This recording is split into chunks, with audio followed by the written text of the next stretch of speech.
Well, hi everyone. We're just kind of waiting for our Facebook family to join us. It is Tammy behind the camera today, and I have animal care manager Teresa in front of the camera. And I don't know who the guy is that sat next to her. I'm just kidding. This is Mike. Mike's one of our newer animal caretakers, and back by popular demand is the Ask the Caretakers questions. So I'm going to lob this off. As everybody knows out in Facebook land, these people are way more happy behind the camera than in front of the camera. You can look at me, Teresa. You don't have to look at the camera. You can look at Oreo over here. But really, our supporters out there love to hear from you guys. You guys are doing the hard work and the daily work. So I'm going to first lob it over to Mike.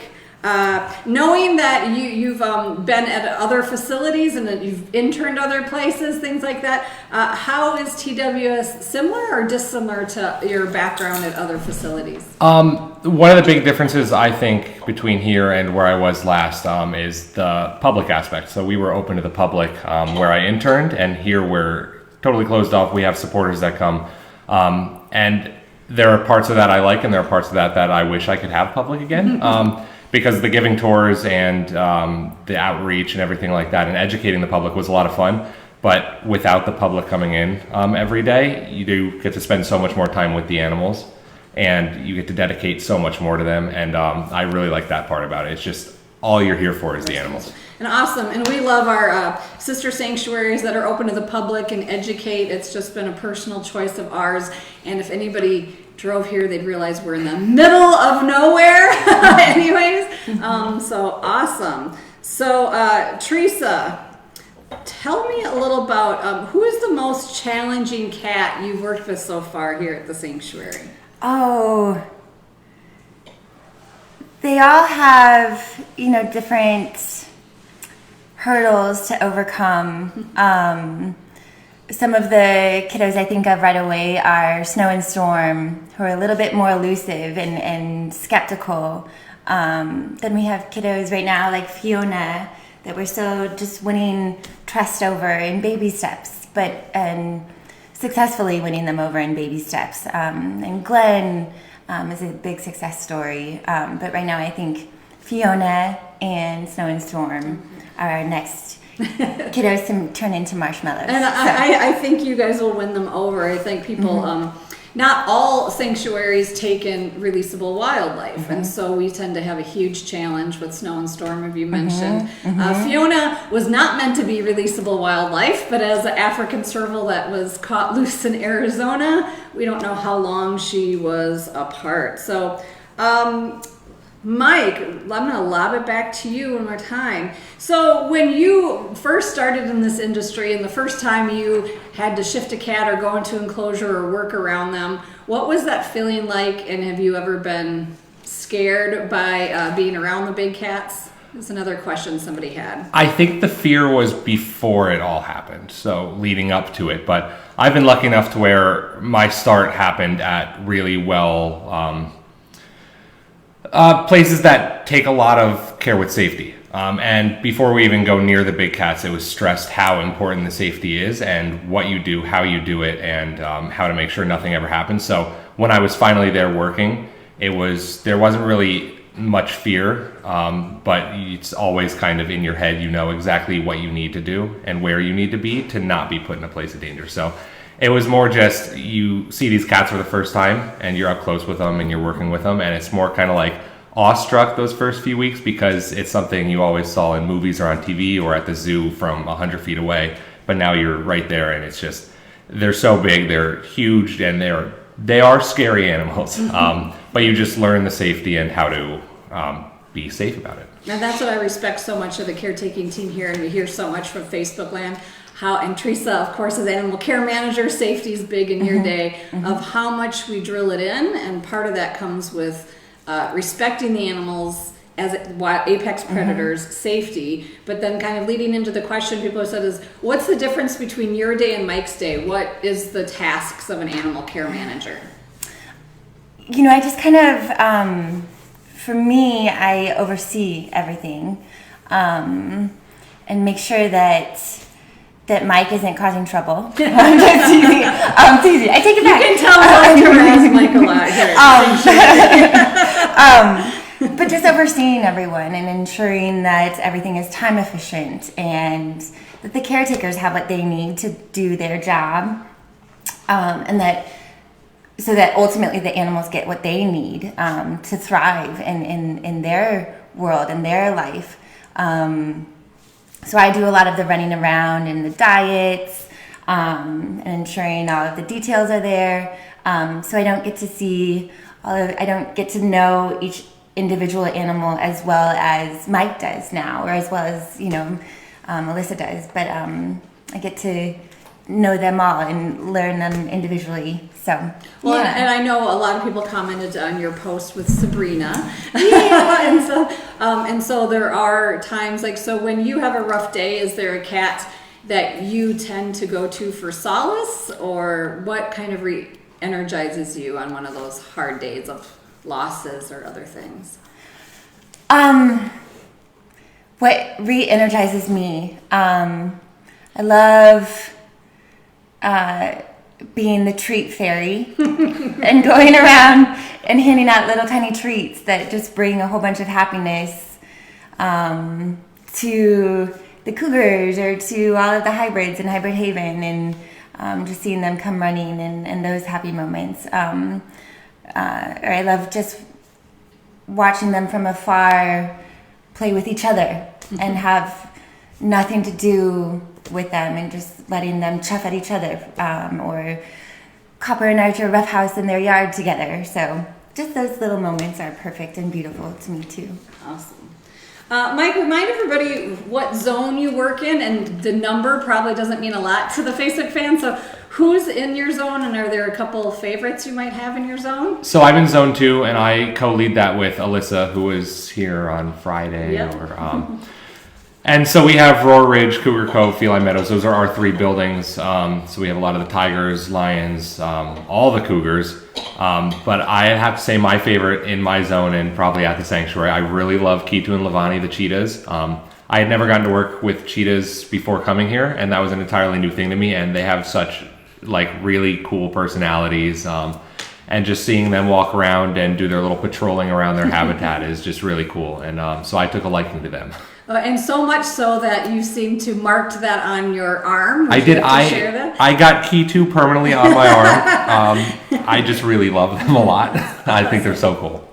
That's super awesome. So talking about feeding, how long does it take for you to just feed your zone when, we have 3 zones at the sanctuary? So just zone 2 for our 3 buildings. We don't feed back to back all at the same time. It's split up throughout the day. But we start out with Feline Meadows, which takes about 45 minutes or so. We've got a lot of really particular kind of how we feed there. So some animals like Blaze and Aspen have this recipe for exactly how you have to feed them to work with them, because we're kind of training with them.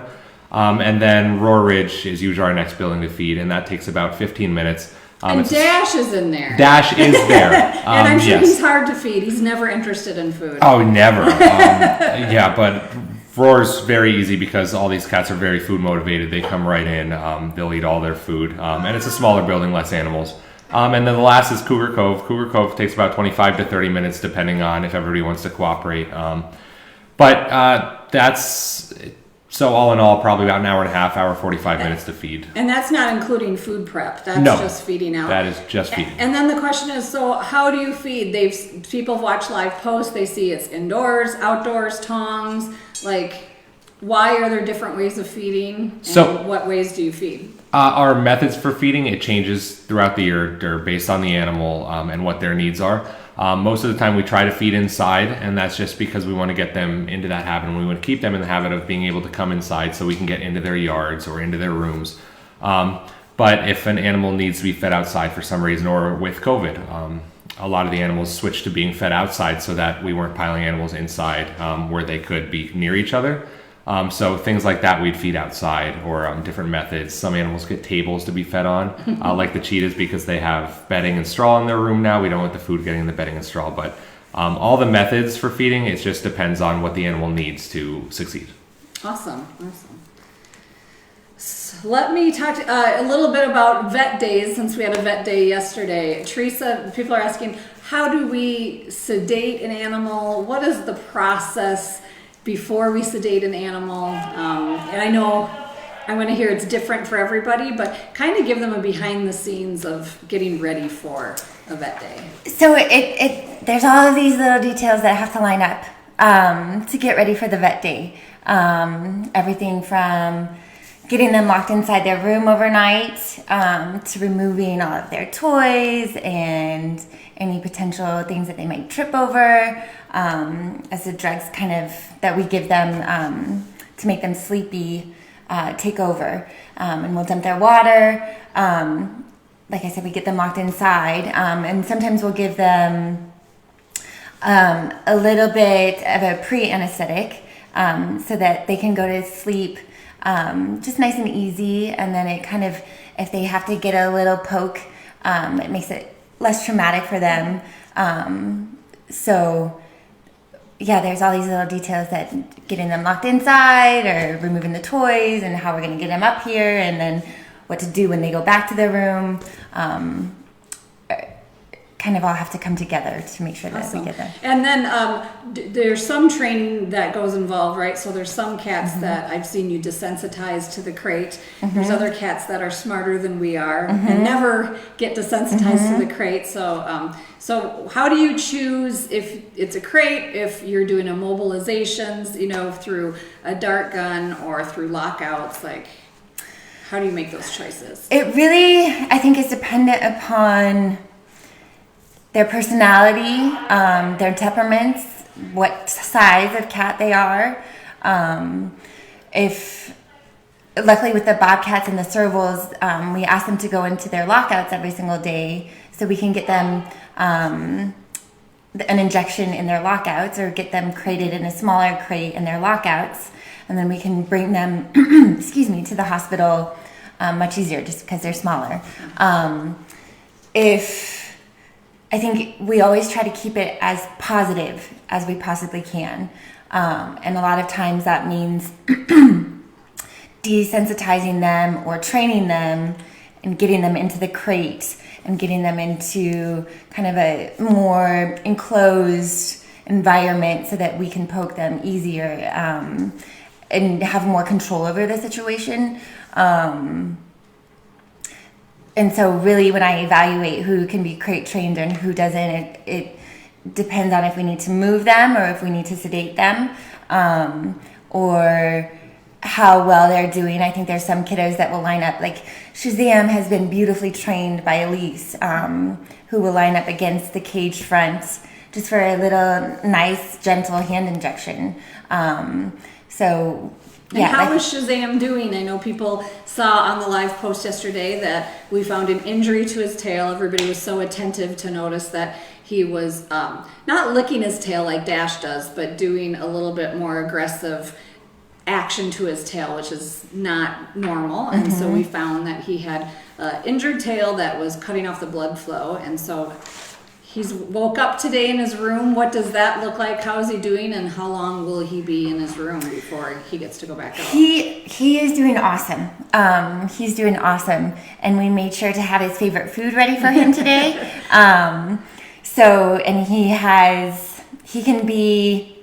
He's perfect because he tells me he doesn't need me in his life. So he was telling me, he said, listen up, Teresa. I am thankful for you bringing me my food, but now just turn on my movie and leave.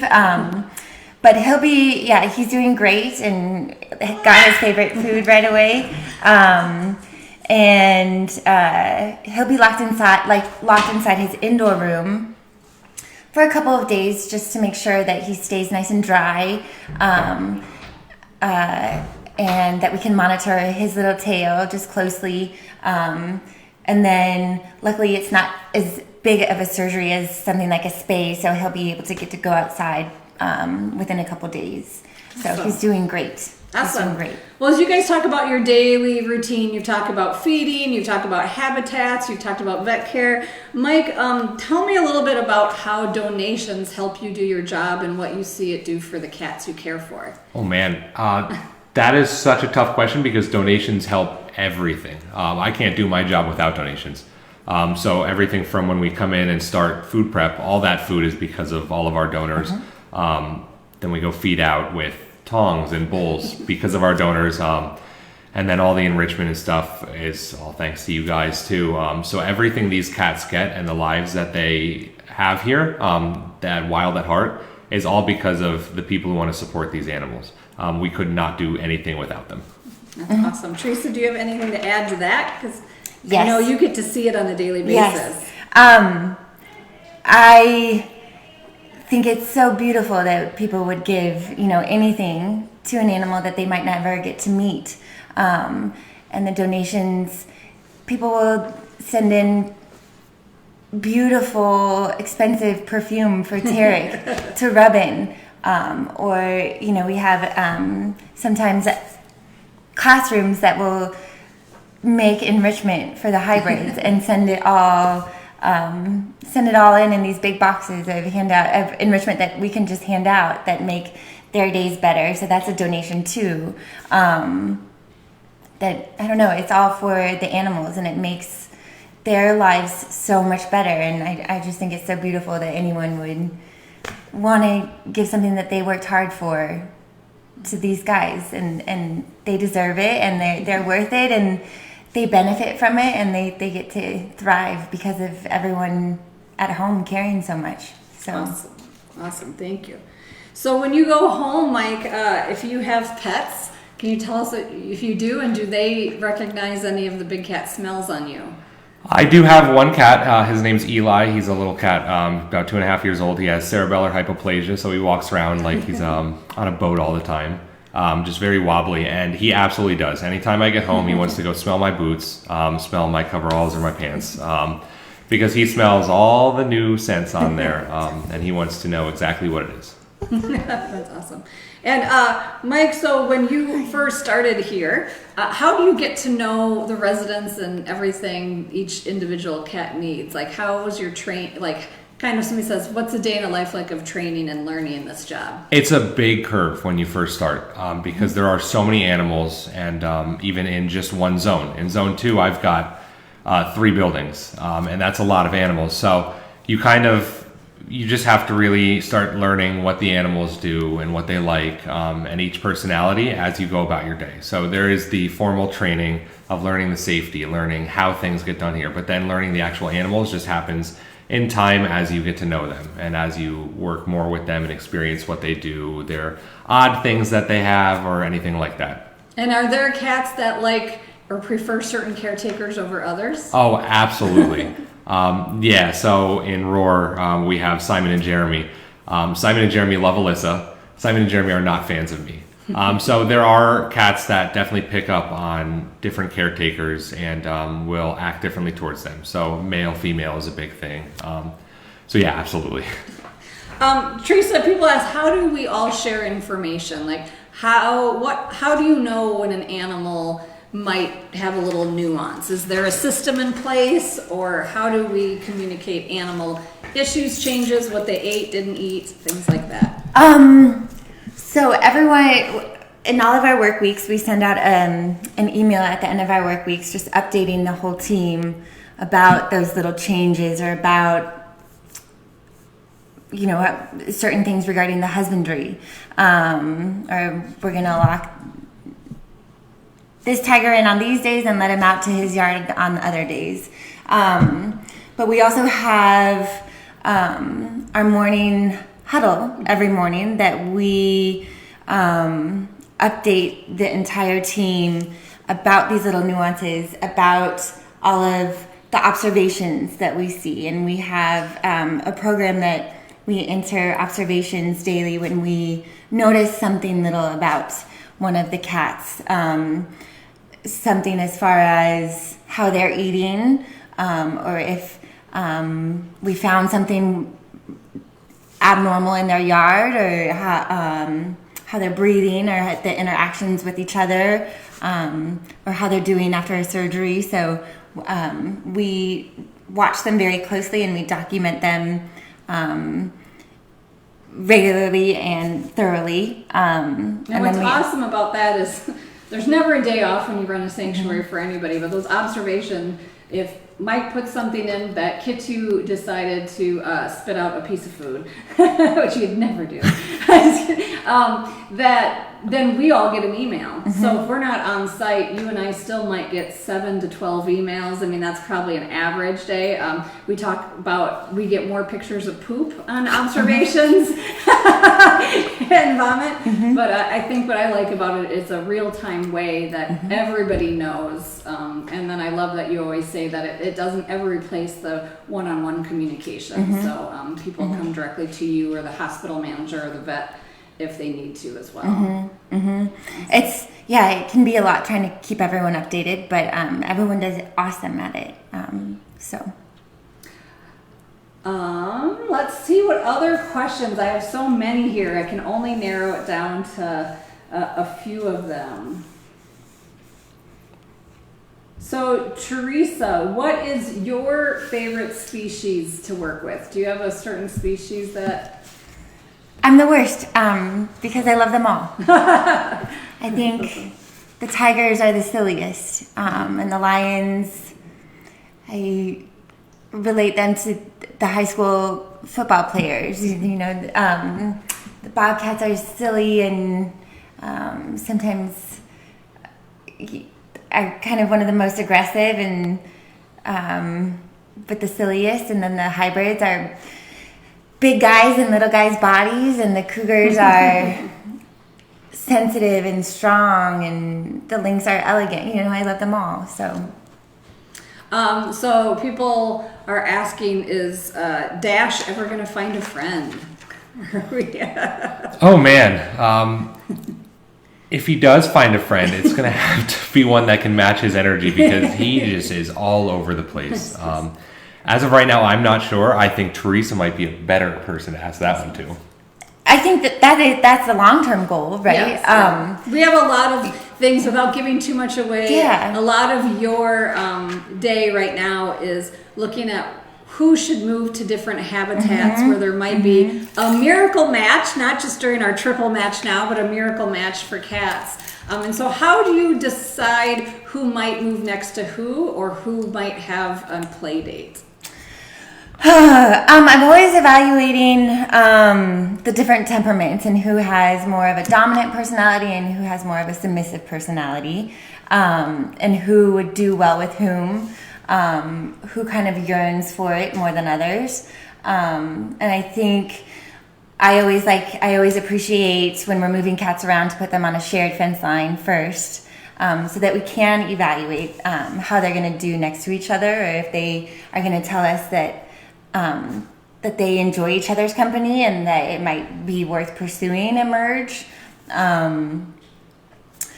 or if it's not worth pursuing a merge whatsoever, if they really don't like each other. I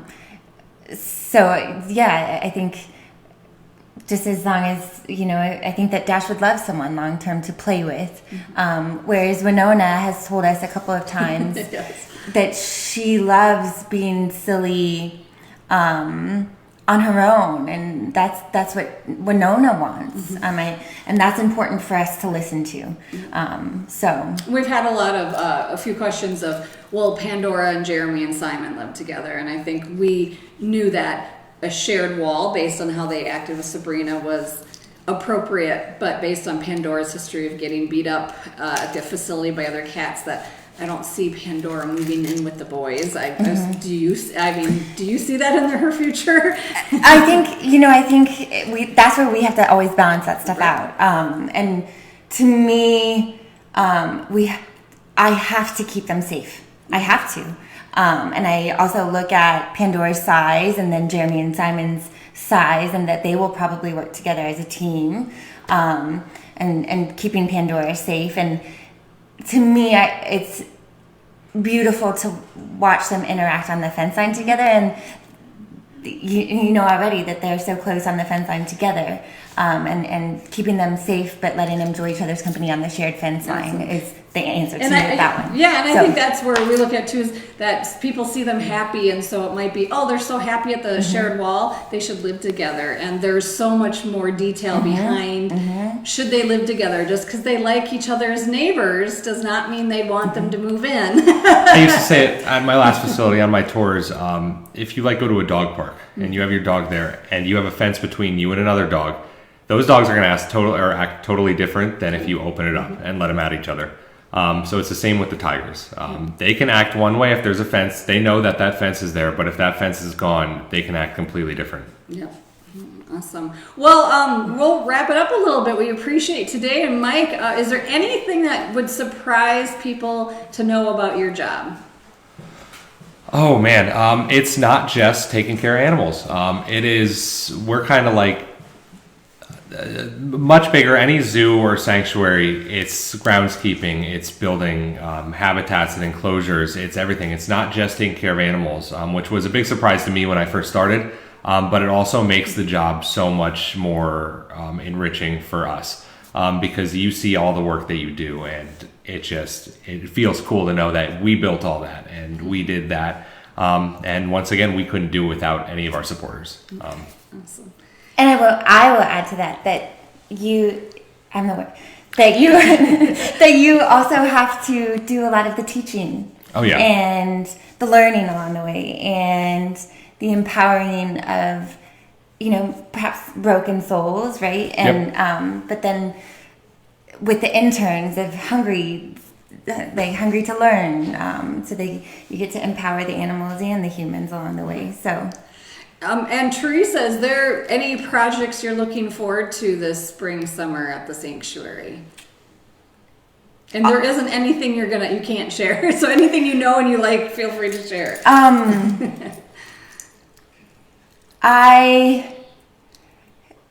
The only thing I can think of right now is that we're adding some doors. That's the only thing. So it's a boring project. Many double doors. You're double doors, so you went through safety and adding double doors. Yeah. We're adding more room-to-room guillotines, so cats have more option of going in. I am excited. I am more than excited for the update of our prep room. Your food prep area. That'll be a big campaign that we'll be running, so that we'll have a new food center, which will be awesome. And I'm excited for it to be green, and for there to be water around, and for the tigers to splash, and for all of the cats to be out in the evenings. I'm excited for the warmer weather. So. Well, thank you both for all the work you do for the cats here, and for taking time out of your busy day to answer some of the questions from our supporters. We appreciate it so much. Anything else that came through, Mr. Judson? I think that's it. I think I enjoy these Q&A sessions just as much as everyone, because I find them equally as informative. So you guys did an awesome job. I'm going to encourage you to go through the comments. Everyone was fawning over your answers and how informative they were, and how awesome of people you are to be supporting the cats that they care so much about. But again, thank you everyone for tuning in. We will see you back here tomorrow, Tammy. Yeah, and I just want to remind everybody of the triple match. So make sure if you haven't given, to give on this post or anything else. And then I have to ask Teresa one other question. Did you get kicked out of your office and computer because Edgar took over? Edgar is more important than I am. He has more important work to do than I do. He has mice to catch and mice to watch and birds to babysit. Every time I go in there, Teresa's not in her office, but Edgar has been taking over, watching the computer and sitting on your counter. Yeah. Thank you to everyone at home for everything you do. So and Edgar takes my computer, but that's perfect. That's life at the sanctuary. The cats come first. Yeah. Bye everyone. Thanks again. Thank you. Thank you.